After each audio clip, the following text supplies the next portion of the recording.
Greater Noida press club में आज अखिल भारतीय वीर गुर्जर महासभा ने की प्रेस कॉन्फ्रेंस और बताया वीर भोज को कि वह गुर्जर वंश से ही जुड़े हैं।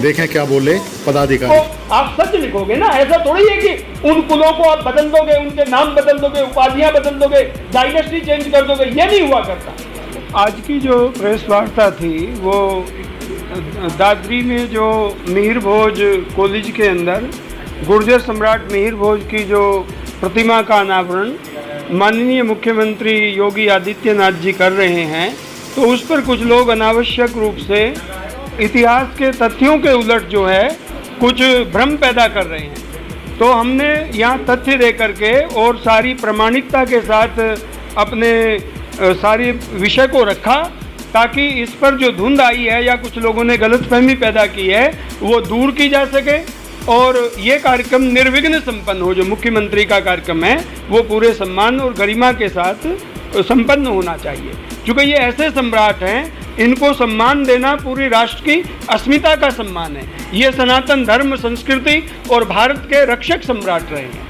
इस तरह का जो है आपने यहाँ पर जो है वो रखा है, साक्ष्य रखी है जी। ये जो है गुर्जर समुदाय के थे। ये दूसरे पक्ष भी जो है आरोप लगा रहा है कि भाई हमारे समुदाय के थे, विवाद बढ़ गए। तो आपने किस तरह से? देखिए, मैं वही कह रहा हूँ कि अगर जैसे हमने प्रूफ दिए हैं तो वो भी बैठे अपने प्रमाण दें, क्योंकि अगर कोई भी चीज़ प्रमाणों से ही आगे बढ़ती है, केवल प्रोपेगेंडा से कुछ नहीं होता। आप प्रमाण देंगे, प्रूफ देंगे, सच्चाई सामने लाएंगे, पूरा देश स्वीकार करेगा।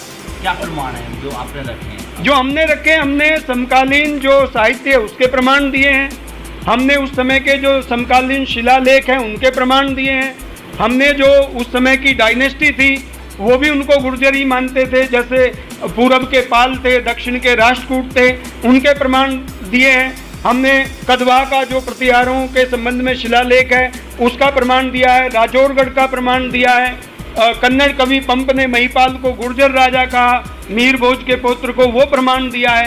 तो प्रमाणों की तो भरमार है, किताबों की पुस्तकें हैं और पूरी तरह मैं कहना चाहता हूँ कि प्रामाणिकता के आधार पर ये बात है। इसलिए इसमें कोई शक होने की या संदेह की बात नहीं है। ये प्रामाणिक रूप से गुर्जर सम्राट हैं और ये काल 6वीं शताब्दी से लेकर के 13वीं शताब्दी तक भारतीय इतिहास में गुर्जर काल है, पूरी प्रमाणों के साथ है। क्या कल मुख्यमंत्री आ रहे हैं, क्या इस पर कोई विरोध होगा? नहीं, से भी यही निवेदन, उन्हें अफसोस होगा कि वो अपने ही लोगों को गाली दे रहे हैं, अपने ही लोगों का के लोग हैं। अगर वो गुर्जर शब्द का विरोध करेंगे तो अपने हिस्ट्री से ढूंढेंगे।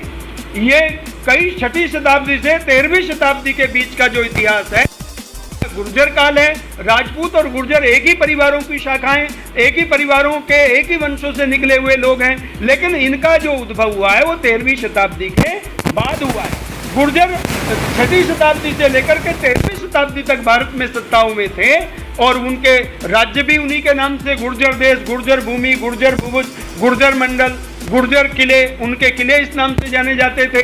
गुर्जरेश्वर, गुर्जराधिराज, गुर्जर नरेश्वर, तो ये सारी उनकी उपाधियां हुआ करती थी। इसलिए मेरा ये निवेदन है कि हम सब इस सच्चाई को जाने। इतिहास में ये सारे तथ्य जो हैं स्पष्ट हैं, इसलिए भ्रम की कहीं गुंजाइश नहीं। काफी लंबे समय से जो है लगा हुआ आ रहा है और कई बार इसका अलग जगह पर हुआ है, लेकिन अभी क्यों इसका विरोध हो रहा है? जब मुख्यमंत्री आ रहे हैं क्यों विरोध किया जा रहा है?